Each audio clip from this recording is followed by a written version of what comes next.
Bismillahirrahmanirrahim. Assalamu alaikum viewers. I welcome you again in another very interesting lecture of Learning with Asia Bukhari series. And the topic which I'm going to discuss today is also one of my very favorite topic. That is conditional sentence. I've already given a lecture on zero condition, and today I'm going to talk in detail about the first conditional. But before going on to the actual lecture, I would request you to please subscribe my channel if you haven't done it, so that you can be first intimated about my new videos. And please share and like this video as well. Conditional sentences are a very main topic of English language. In a sense that in order to speak standard language and in order to write correct language, you must have a good command on conditional sentences. So first of all, I'll be talking about the introduction, that what conditional sentences are. Well, if you just look at the word condition, you can spot word condition in the conditional heading. So this is a sentence where there are two clauses. One clause is offering a condition, that is called if clause, and the other clause is giving a result of that condition, that is called a resultant clause. So there are generally four types of conditional sentences. We call them zero conditional, they are in front of you, and we call them type 1, type 2 and type 3. Out of all these conditional sentences, the zero conditional talks about journal facts, while type 2 and type 3, they are unreal conditions. Only type 1, which we are going to discuss today, that is a real and the possible condition. So let's see that what is first conditional. Now, first conditional is actually, as all the conditions are made up of two clauses, as I have just told you. Here, the first clause is in the present tense, and the resultant clause is in future simple tense. Now, as all conditional sentences, they have two parts of them. That is the condition clause, which is called if clause, and the other is a result clause. So looking at these two clauses of a sentence, we can have two possible forms of conditional sentence. The first form is one when we are beginning our sentence with if clause, and then it is followed by a result clause. So in this particular slide which is in front of you, I'm representing the result clause with red color and the condition clause in black. So look at the example. If the shop is open, I will buy a dress. So this is about future, upcoming time.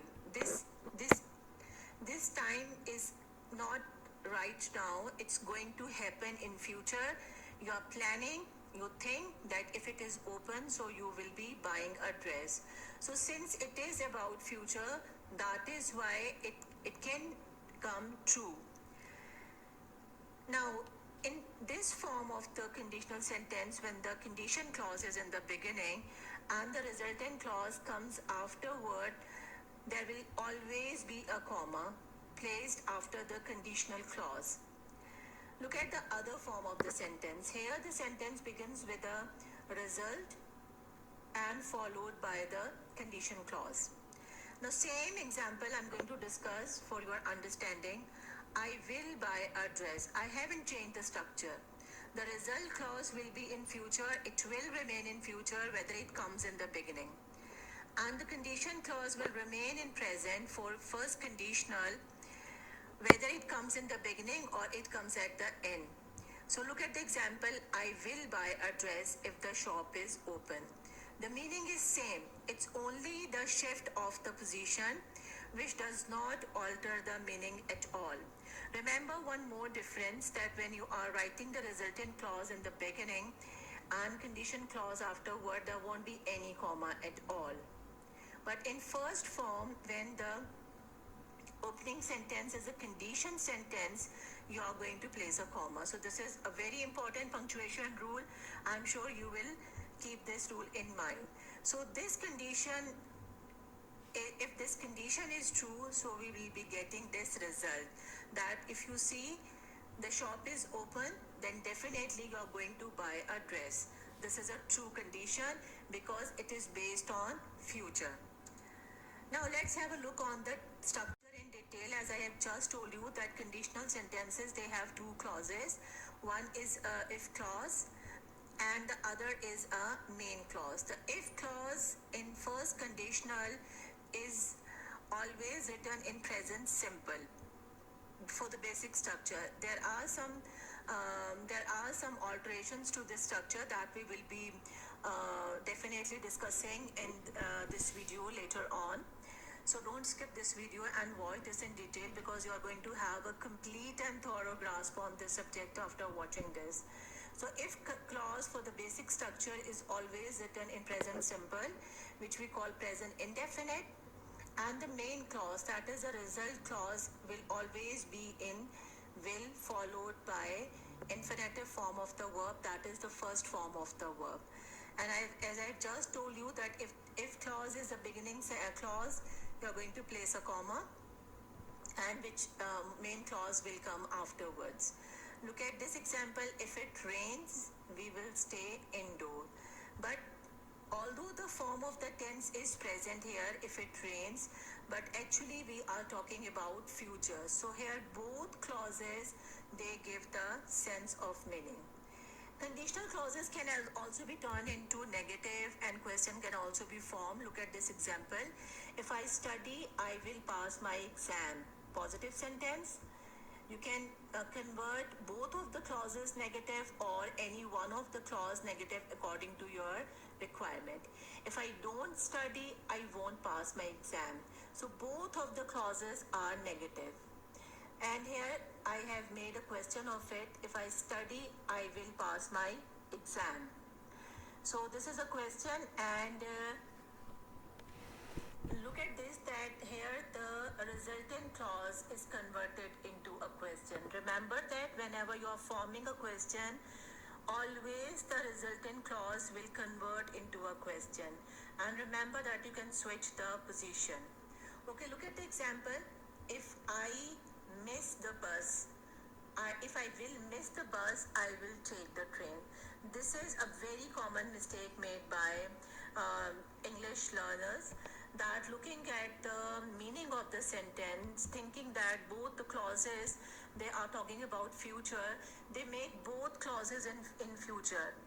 They make both clauses using will, which is a really very grave mistake. This should not be made at all. I've just told you that yes, the meaning of both clauses is same, it's about future, but the condition clause will always be written in present. This is the correct form. If I miss the bus, I will take the train.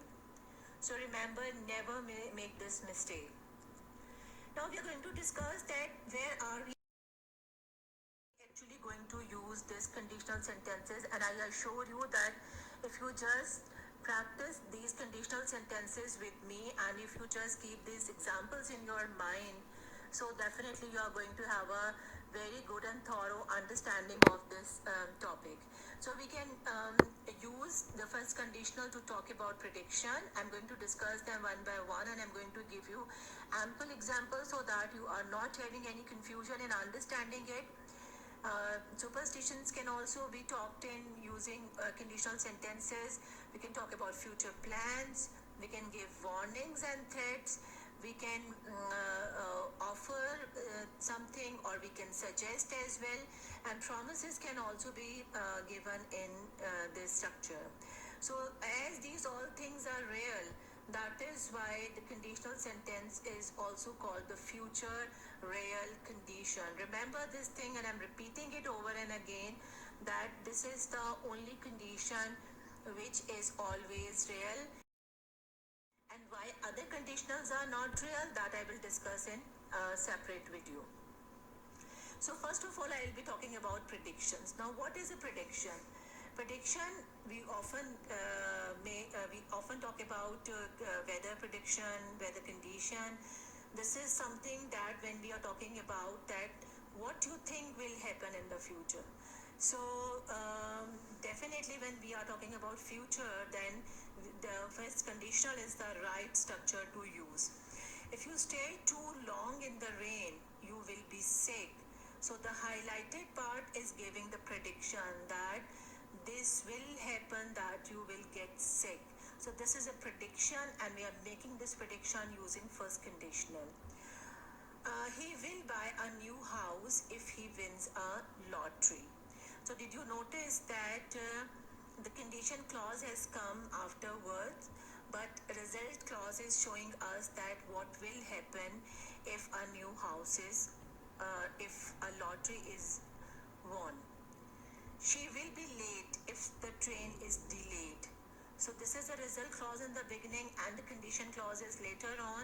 And as I've told you that there is no difference in the meaning of the sentence when the clauses are switched. So remember that always the result clause, the main clause will be telling us the prediction. If clause gives a condition and result clause in this condition is telling us a prediction, a predicted result, what will happen. If he eats too much chocolate, he will have tooth decay. So in future, this can be possible. A tooth decay can happen if he eats too much chocolate. So you have seen this thing that these all prediction, they are talking about future, so that is why they all are real condition. So again, look at the structure, that if condition part, a comma is there and then the result clause. And if you're writing the result clause in the beginning and condition clause afterwards, then no comma will be placed here. Now second case where we can talk about conditional sentences is the superstitions. And what are superstitions? They are two common in our society, that it's actually a belief that some event, some happening will bring a good luck or bad luck. So many a time we start believing such superstitions. Look at the example, and again remember that it is the condition part which will be talking about the superstition result. If you find a 4-leaf clover, you will have good luck. So this is a superstition, a belief that if you find this, so in future you're going to have a good luck. Some more superstitions are there in front of you. You will have a bad luck if you walk under a ladder. So this is in front of you, that if you are walking under a bad luck, whether you believe it or not, people do talk about superstitions, and the right way to talk about superstition is using the first conditional, right? So you will have a bad luck if you walk under a ladder. Be very careful. If you break a mirror, you will have 7 years of bad luck. Oh, worst thing.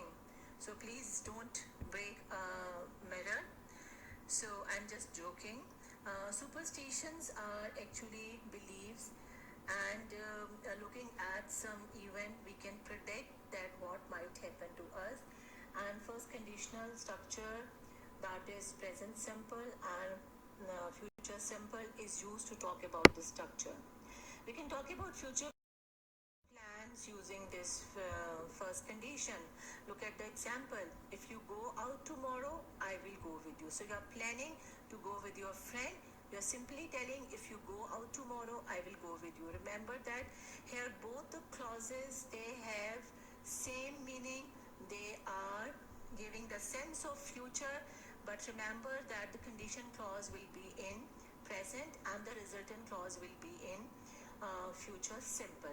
So for your better understanding, I have written some example where the condition clause has switched the place. I will go to the concert with you if you have an extra ticket. This sentence is again showing a plan that if an extra ticket is available, so I will go to the concert. The time is to come in future. That is why is a real condition. If he has some extra money, he will buy some new shoes. So this is about future. That is why it is a first conditional, a real condition. So again in front of you, condition and result. Present simple is a condition clause, and future simple is the result clause. If I go to Italy next week for work, I will visit the Colosseum. So this has not happened. This is something about future. It's a future plan. That is why this condition is possible.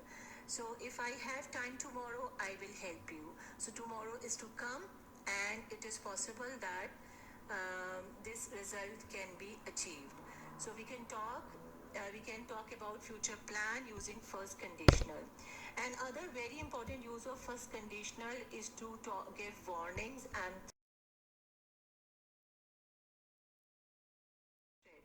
the very common things. Warnings are actually possible problems or dangers which might happen to us, and they are again future based. And what is a threat? That is also a statement that you are telling somebody that something can harm you or something can cause problem for you if certain thing is not done. So both warnings and threats, they are actually condition and result structure.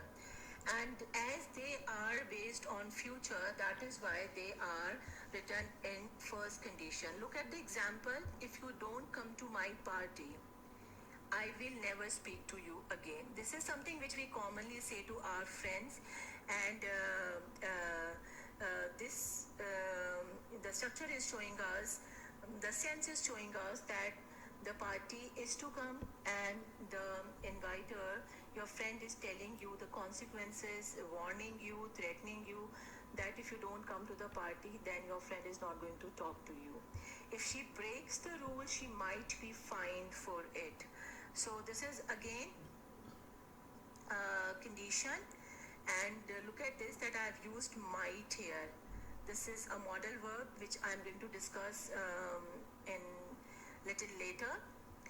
So this is again a threat given, and this is a future based situation. That is why it can be possible. It is real. If someone cheats in the exam, his paper will be cancelled. So we generally give this threat or warning to the candidates that if someone cheats in the exam, then his paper will be cancelled. So I'm sure that you have so far learned all these possible ways of using first conditional. Now, first conditional can be written using modal verb, and this is a little elevated standard of language.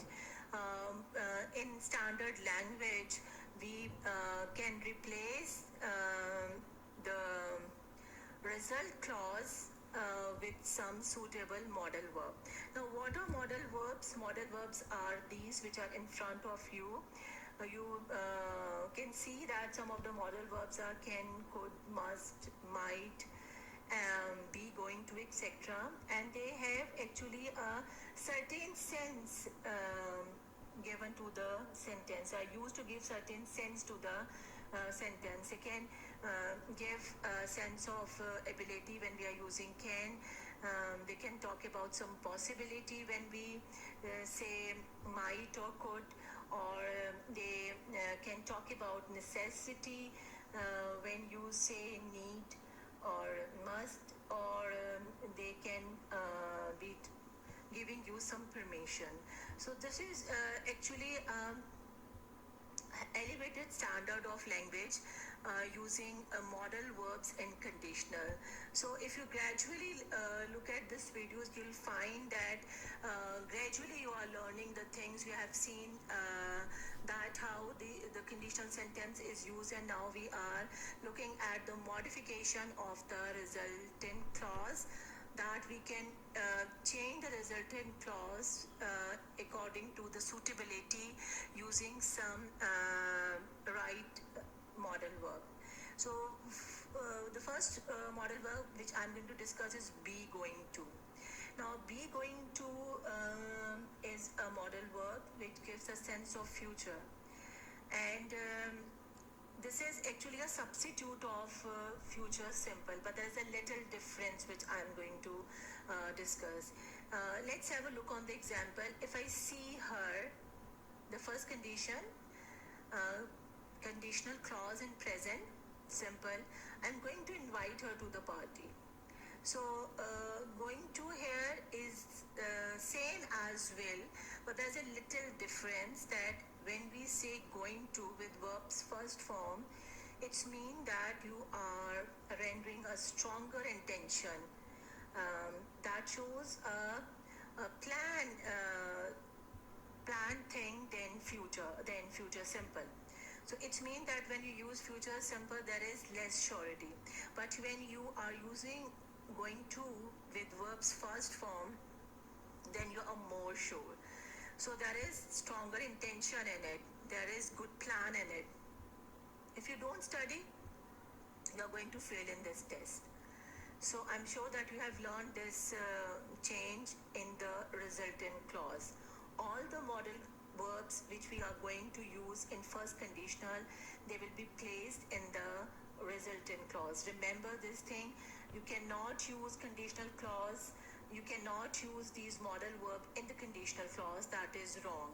Okay, so please learn this thing that modal verbs, they will always come in the resultant clause. They'll make your resultant clause more meaning oriented. As here in this case you have seen that going to is giving more surety to your sentence. Now look at some more examples. Will I have discussed. Now look at this example. This chart is showing you the condition, result and the situation. So if he gets a good grade, if he gets good grades, he may go to the university. Look at this word may. So may is showing that there is less surety about the person's going to the university. Okay, will is showing definite. Will is showing that somebody is definite about his action, but may is showing uncertainty. Look at another example. If she gets good grades, she should go to the university. Now should is a modal verb which actually shows opinion or suggestions or advice. So when you are using advice sense, then you can use should. If he gets good grades, he can go to the university. Now can is showing possibility. Okay, so can here is showing possibility. If you think that you are talking about some possibility, so you can use this modal verb in your resultant clause. Now look at the other example. If she gets good grades, she could go to the university. Now could is also showing possibility, and but not that likely. It's not as strong as can is. So there is a little difference. If he gets good grade, he might go to the university. Now might is again showing a possibility, but again there is less surety in this. So I'm sure that you have noticed that how can we change our result clause by using modal verbs, and we can become more advanced in using this conditional modified structures, and we can write good language and we can speak better language by using these modal verbs. Okay, and other very important modification of first conditional sentences when we are using imperative. Now what is imperative? Imperative is a very important structure of the English grammar. The sentences in this condition, the sentences begin directly with a verb. There is no subject in it, remember. And we also call them bossy verbs because here we are actually telling people what to do. So this structure is mostly used to give orders, to suggest somebody, or to stop somebody, or to give instructions. Now look at the examples. Now again, as I have told you that all these modifications will be brought in the result clause of the conditional sentence. So here you can see that the conditional part is in black and the result part, which is in imperative, is highlighted in yellow. Remember to turn off PC if you don't use it.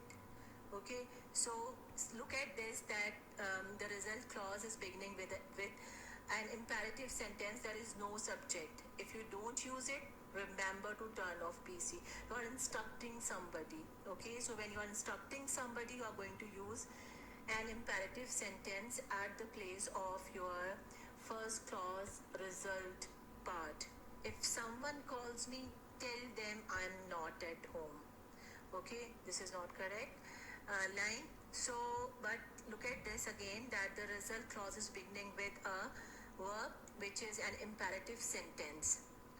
Now, if she offends you, don't talk to her again. If she offends you, don't talk to her again.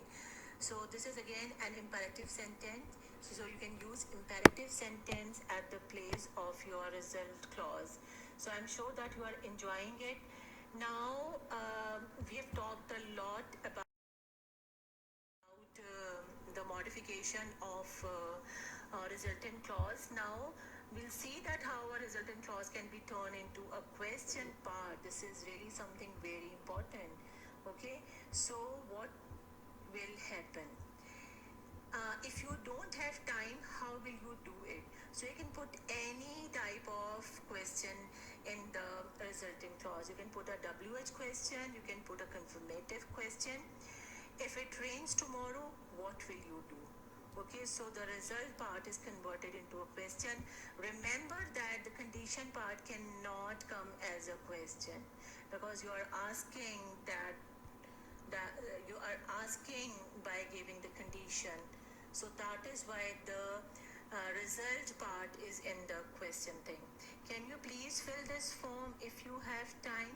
A confirmative question is herein for your better understanding. Will you mind if I don't come in your party? So this is a confirmative question which is beginning the sentence, and the condition clause is coming afterwards. So I am sure that you have learned a question in the conditional sentence, and we have learned that only the resultant part will be converted into a question thing. Now so far you have discussed the changes made with the resultant clause. Now we'll be discussing about the condition clause. So the first thing which I'm going to discuss in the condition clause, and you're really going to be really pleased by learning all these modification. It is actually the replacement of if. That word if can be replaced in first conditional by more meaningful conjunctions. So you can use these conjunctions. Here you can see that I've highlighted them in blue, and they all have actually place at the place of word if. I leave as soon as the babysitter arrives. So did you see that how a wonderful sense is rendered by this conjunction? I'll give you a key in case I'm not at home. So here putting if was not that meaningful, that effective as this conjunction in case is. I'll wash the dishes when my TV show is over. So I'll request you to pause this video right here, and you make your own sentences so that you learn making such changes with the conditional sentences.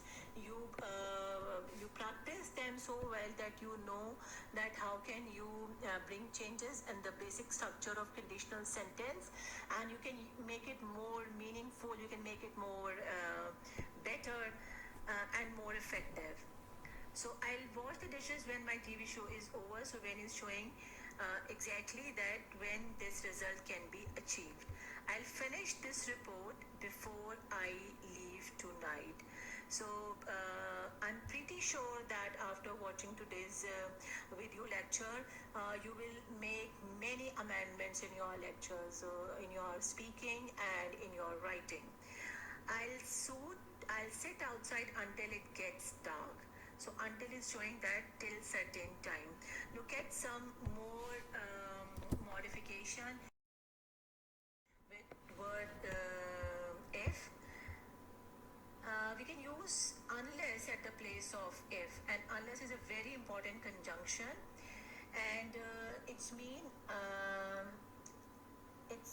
I won't if I don't sense. It's an if not sense. Okay, I won't go to the party unless you go to.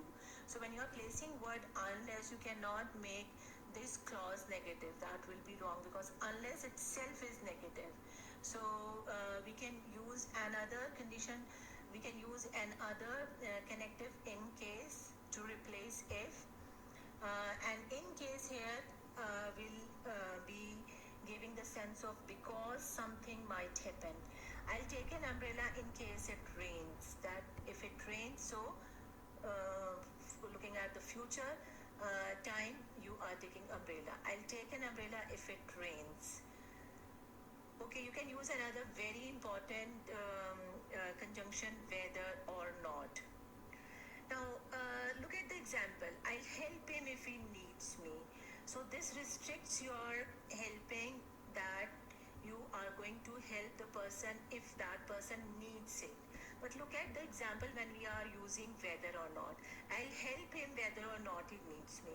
Here, whether or not use is showing that you are ready to help the person in both cases, whether he needs your help or not.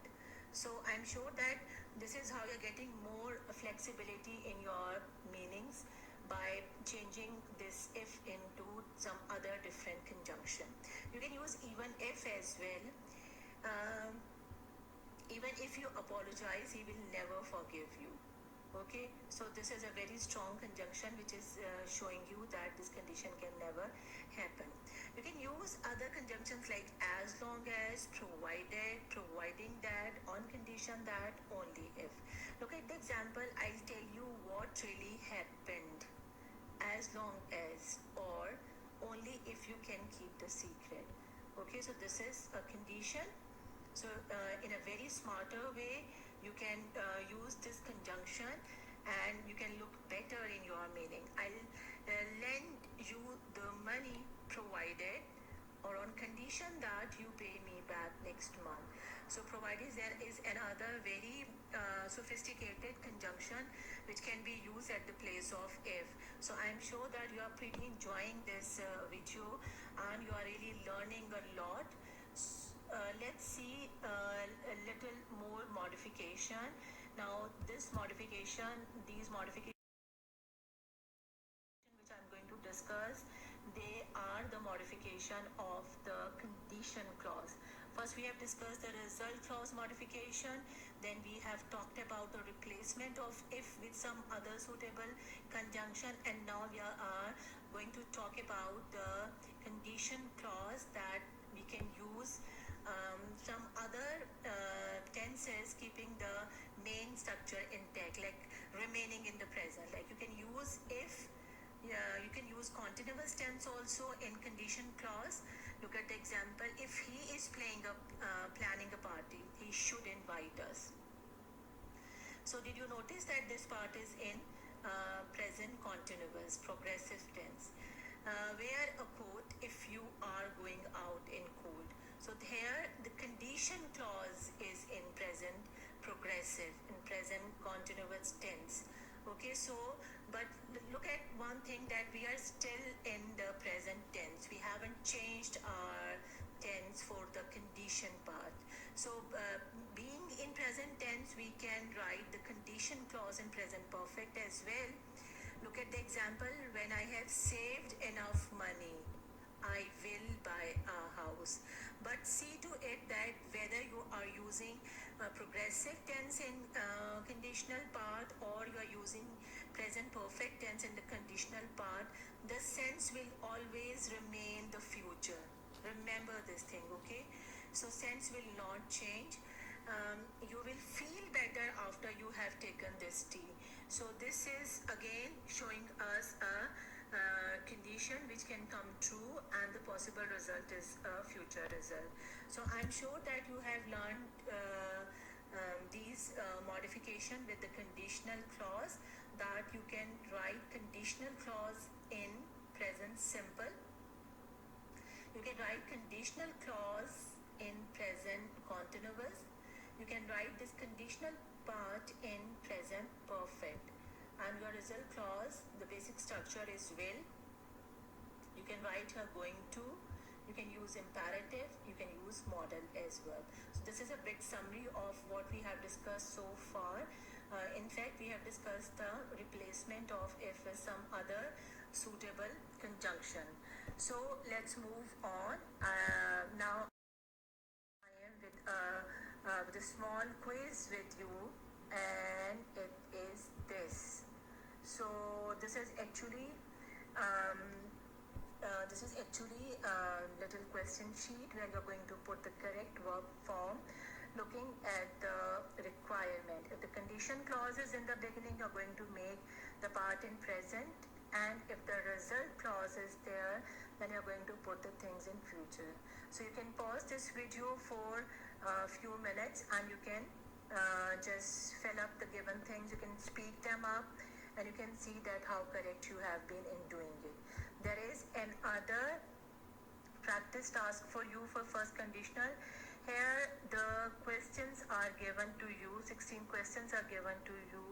You can read this question, you can ponder on them, and then you can come up with some suitable answer. But remember that when you are answering a first conditional question, the answer is supposed to be in first conditional. So I'm sure that you have really enjoyed this video. You have learned the first condition in detail, and you've practiced it also. The best way is that when you learn certain thing, then stop it right there and then practice it.